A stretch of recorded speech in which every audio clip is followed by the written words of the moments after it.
राम राम मंडळी, युगे युगे कलियुगे या आपल्या मराठी चॅनलमध्ये आपलं स्वागत आहे. आता ही बैकथा नाही, पण त्याच्यापेक्षा कमी नाही. त्याचं कारण तुम्हाला सांगतो. जी चाललंय, जी घडलंय किंवा ह्याच्याकडे कोणाचं लक्षच नाही आहे आणि तो विषय मला एक्सपोज करायचा आहे थोडा, की विषय काय असला पाहिजे. तुम्हाला सांगतो. तुम्ही कलर्स वाहिनी एक बिग बॉस नावाच्या सिरीज असतात. एक मराठीत असते, एक हिंदीत असते. सलमान खान तो हिंदीमध्ये सांगतो, समालोचन करतो, आठवड्याला येतो दुनियादारी. ती बी त्या लॉरेन्स बिश्नोच्या भीतीने लय बाहेर पडत नाही. आता ती बी गाभारली, पूर्ण फाटली अशी मग समजा त्याची. तर त्या हिंदी बिग बॉसमध्ये पहिला सीजन, दुसरा सीजन अशी दरवर्षी एक सप्टेंबरमध्ये चालू होती, डिसेंबरमध्ये संपती सिरीज ती. आणि कन्सेप्ट काय बिग बॉसची हे तुम्हाला सांगतो. एक ऑस्ट्रेलियन शो होता बिग ब्रदर म्हणून, त्याच्यावरून हा कन्सेप्ट घेतलेला आहे इकडं. म्हणजे शास्त्रज्ञांनी असं सांगितलं की माणसाला जीवन जगत असताना त्याच्यावर जर मेंटल प्रेशर पडला तर तो शिव्या देतो, तो व्हायलंट होतो, तो हल्ला करतो एखाद्यावर, त्याचं ही बिघाडतं मेंटल तवाच. कसला प्रेशर? तर त्याला एका जागी कोंडून ठेवायचं. आता हा प्रयोग आधी उंदरावर केला होता. बरीच उंदरं खायला घालून सुद्धा एकत्र ठेवली तर उंदराला चावायला लागली जास्त. का? तर संचार स्वतंत्र बंद आहे. जी सवय ना, मोबाईल नाही तिथं, काय नाही, फक्त एका घरात 3-3.5 महिने राहायचं, इतकी सोपी गोष्ट नाही. ह्याच्यावर त्यांनी सेलिब्रिटी म्हणा, कोण क्रिकेटर म्हणा, तुमचं जे शक्यतो सेलिब्रिटी जास्त, यूट्यूबर म्हणा, ही अशी लोक, काही वैज्ञानिक, शास्त्रज्ञ, संत, बाबा, डोंगी बाबासुद्धा, हे काशी जे वादग्रस्त व्यक्ती त्यांना तिथं टाकायचं. आणि ती एकमेकाला त्याचा फायदा एवढा आहे की सुरुवातीला ती 4-8 दिवस आहे ना, ती लय शाजूकपणासारखं राहतं बघा. असं म्हणजे ते कुठलाही सिलेम माणूस 4-5 दिवस ठीक सहन करू शकतो. कोणाला काय सवय असते तिथं काय मिळत नाही, कोणाला फोनची सवय असते तिथं काय मिळत नाही. हळूहळू त्याच्या मनावर प्रेशर, त्याला अपमानित केलं जातं इतर ह्याच्याकडून, त्याचं व्हॅल्युएशन डाऊन केलं जातं, त्याचा जो रुबाब असतो, माज असतो, तिथं काढून घेतला जातो. अशी परिस्थिती निर्माण केली जाते की त्यांनी फुटावं, त्यांनी उद्रेक व्हावा, त्यांनी शिवेगाळ करावा, त्यांनी धावून जावं, त्याला म्हणायचं बिग बॉस. हा शो ज्या ठिकाणी आहे तिथं गोरेगावला तुम्हाला सांगतो, त्याचं मोठं कॉम्पाऊंड आहे. तिथं दरवर्षी घराची रचना बदलतात आणि त्या घरामध्ये ती 5-25 कंटेस्टन्स म्हणजे ते स्पर्धा करणारे लोक, जे स्पर्धक आहेत ते सोडतात. आठवड्याला एक बाहेर अशी शेवट एक विनर होतो. त्याला 70 लाख रुपये मिळलं, ते 70 लाखातलं 10-20 लाखाचं टॅक्सच गव्हर्नमेंट घेऊन जातं. ती गव्हर्नमेंट कुठं सोडित नाही माणसाला, ध्यानात ठेवा. हा जगा, पण आमच्या मनाने तुम्हाला जगण्याचा अधिकार नाही. पैसे बरोबर जागा, आम्ही स्विच बँकेत नेऊन टाकितो, असं असतं. ही बिग बॉसच्या स्पर्धेमध्ये जेवढे स्पर्धक होते, ज्या ठिकाणी ती जागा आहे, ही जागा पूर्वी स्मशानभूमी होती. पण आता ती श्रीमंत लोकांचं लई वेगळं राहतं. तुम्हाला ती काय करायला माहिती आहे का, पैशाला फक्त रुपया लावला तर 2 रुपये कसे एवढं बघतात ती. हा, इथं ह्या प्रोजेक्टला किती खर्च, हे 150 कोटीमध्ये पूर्ण होईल. मग ती विकला तर 500 कोटी रुपये मिळतात. ही ती गणित कुठीची गणित असतात त्यांची.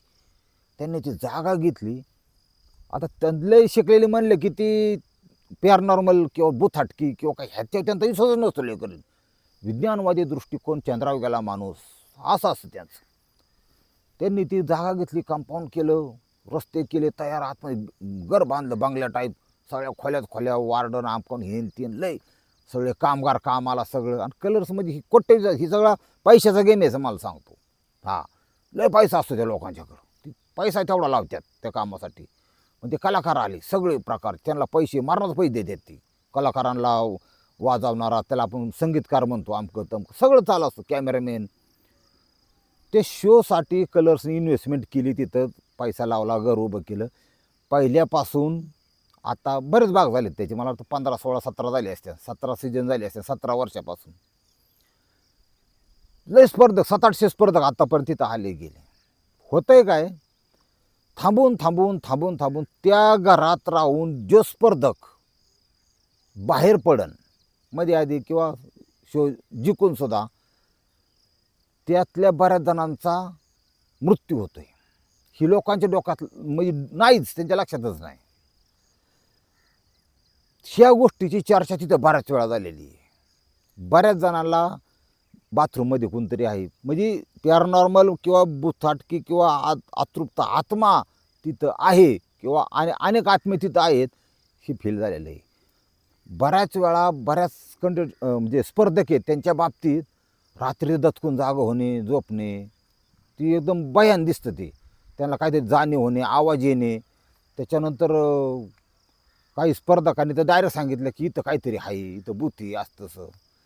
हे बिघडलेलं आहे. पण जसं आता ते कायद्यात बसत नाही ना, अंधश्रद्धा असतं म्हणून मोडलं जातं, त्याचा विश्वास नाही. मग ते बिग बॉसहून सांगण्यात येतं ह्या गोष्टी चर्चा करायची नाही, शोवर प्रॉब्लेम येईल, केस होईल, पैसा काही मिळते ना आम्हाला. तसं नाही, पैसा मिळाला पाहिजे. ही दडपदन पिले चालले जगात. खरं कोणी कोणाला सांगत नाही, मी सोडून. असंही त्यांनी लगेच बसायचं. काय करायचं आपल्याला, नवरा मरू नाही तर नवरी मरू, बुंदी खा, अशी लोक आहेत सगळी. बाई दुनियात असली तुम्हाला सगळी पैशाच्या मागं. बी प्रॅक्टिकल त्याला, बी प्रॅक्टिकल. हा ती आलं बा ती भूताचा तिथं. आणि बऱ्याच जणांनी बाहेर आलं सांगितलं की पॅरानॉर्मल काहीतरी गोष्टी तिथं आहेत म्हणून. इतका पॉवरफुल आत्मा असलं पाहिजे तुम्हाला सांगतो. हे अतृप्त आत्मा आणि वाईट प्रवृत्तीचा आत्मा आहे. त्या स्पर्धकाचा जीव गेला काही पडत नाही आहे माझं स्पष्ट मत आहे. अशी माझी शंका आहे. धरून चला वैयक्तिक, माझं वैयक्तिक मत सांगतो. इथून बाहेर पडल्यापैकी किती जण आत्तापर्यंत मेल्यात बघा. तरुण, काही आजार नाही, काय कॅन्सर होऊन मेला समजू शकतो आपण, चालता बोलता. हा आणि ही सांगायची बारी म्हणजे शेफाली जरीवाला. हा काटा लागा गर्ल. म्हणजे तिचं स्माईल आणि फेस मला सुद्धा लय आवडतं. मी ते बिग बॉस हे 6व्या सीजनपासून आत्तापर्यंत दरवर्षी फॉलो करतो, लक्षात घ्या, दरवर्षी. पण मला कारण माणसाची मनोवृत्ती, माणूस कसा बदलतो, माणूस कसा रिॲक्ट होतो बघायला लय आवडतं. हां ती कॅमेरा, लाईट, ॲक्शन, तेरे बच्चे की माँ बनने वाली, ते आपल्याला बघण्यात त्यात इंटरेस्ट नाही अजिबात. 50 वेळा याचं तोंड दाखव, त्यात तोंड दाखव. ते एकता कपूरच्या मालिकाचा आपण लय तिरस्कार करतो. पण ज्याचे खरंच घेण्यासारखं आहे बिग बॉस, काय घेतो त्याच्या अवलंबून आहे. तर शेफाली जरीवाला गेली अटॅकनी, निदान काय आलं, अटॅकनी. तो त्या आत्म्याने घेतलेला जीव असला पाहिजे असं माझं स्पष्ट मत आहे. त्याच्याबद्दल कोण विचार करीत नाही. कोण कोण गेले बघू आता. प्रत्युषा बॅनर्जी माहिती आहे का तुम्हाला, ती हिंदीमधलीच नटी होती मालिकेची. 24व्या वर्षी तिने फाशी घेऊन घेतली बिग बॉसमधून बाहेर पडल्यानंतर. काही असं होतं की माणूस फाशी घेतो. प्रत्युषा बॅनर्जी गेली. सिद्धार्थ शुक्ला, तो पण अटॅकने गेला आहे. तो तर जिम ट्रेनर होता, फेमस होता, एका हिरो इतकी पॉवर होती त्याला आणि अत्यंत हुशार माणूस होता. त्याचं ते आपण त्याला म्हणतो ना आता संजय दत्त कसा वाटतो, हा रितेश देशमुख कसा लगेच आपल्या समोर येतो ना व्यक्ती कशी, तसं सिद्धार्थ शुक्ला एक नंबर माणूस, चांगला माणूस. तो सुद्धा गेला. कधी स्वाभिमानाशी कॉम्प्रोमाइज नाही, पण तो सुद्धा अटॅकने गेला. सिद्धार्थ शुक्ल्यानंतर शेफाली जरीवाला, तो आत्ता गेल्या आठवड्यात गेली, तुम्हाला ते पण माहिती आहे. स्वामी ओम, तो पण अटॅकने गेला आहे. फक्त जी प्रत्युषा बॅनर्जी तिने फाशी घेतल्यानंतर सगळे अटॅकने चालल्या, ध्यानात ठेवा, बाहेर आलेली. ह्यांना ती आत्मा मारत नसेल कशावरून, हा माझं स्पष्ट मत आहे. दुसरी गोष्ट, सोनाली फोगाट ही 14व्या सीजनची आहे, ती पण गेली. पण ती पण 42व्या वर्षी अटॅकनेच गेलेली आहे. त्याच्यानंतर सोमादास 2021, तो कोरोनात गेलेला आहे. बिग बॉस होता पण तो कोरोनामध्ये गेलेला आहे. हां मग ती कसा गेला, काय गेला, कोरोनात कशी गेले, लोक रेमडेसिवीर टाकला, तुम्हाला माहिती. जय श्रीराम्या ही नटीसुद्धा गेलेली आहे. बिग बॉसची सीजन 3ची ती स्पर्धक होती. तिला सुद्धा वेळ लागलं होतं आधी. आणि ही हाय फाय लोक आहेत ना, ती एसीत राहणारी, ती असं लय परफेक्ट ठिकाणी जाऊन ह्या बाबतीत ते बघतच नाहीत पॅरानॉर्मल काय असू शकतं म्हणून. ते बघत नाही, ते आपलं डॉक्टर आहे की डॉक्टर. मग ती पार ब्रिज कॅन्डिल नेशील, त्याच्यापेक्षा मोठं हॉस्पिटल गाठशील इंग्लंडमधलं, अमेरिकेतलं, ती काय इकडं डोकं देत नाही. तिनेसुद्धा आत्महत्या केलेली. एवढे आत्तापर्यंत 7 स्पर्धक मारले गेलेले आहेत. पेपरला बातमी ती आपण 2 दिवसापूर्वी ऐकतो, विषय सोडून देतो. पण मी आता कलर्सचा मी ॲड्रेस घेतलेला आहे. मी एक पत्र लिहिणार आहे कलर्सला की त्या बिग बॉसच्या घरामध्ये हिंदीच्या आता सीजन चालू होणार आहे सप्टेंबरमध्ये, मी राऊंड मारतो आणि तुम्हाला आत्मा डिटेन करून देतो.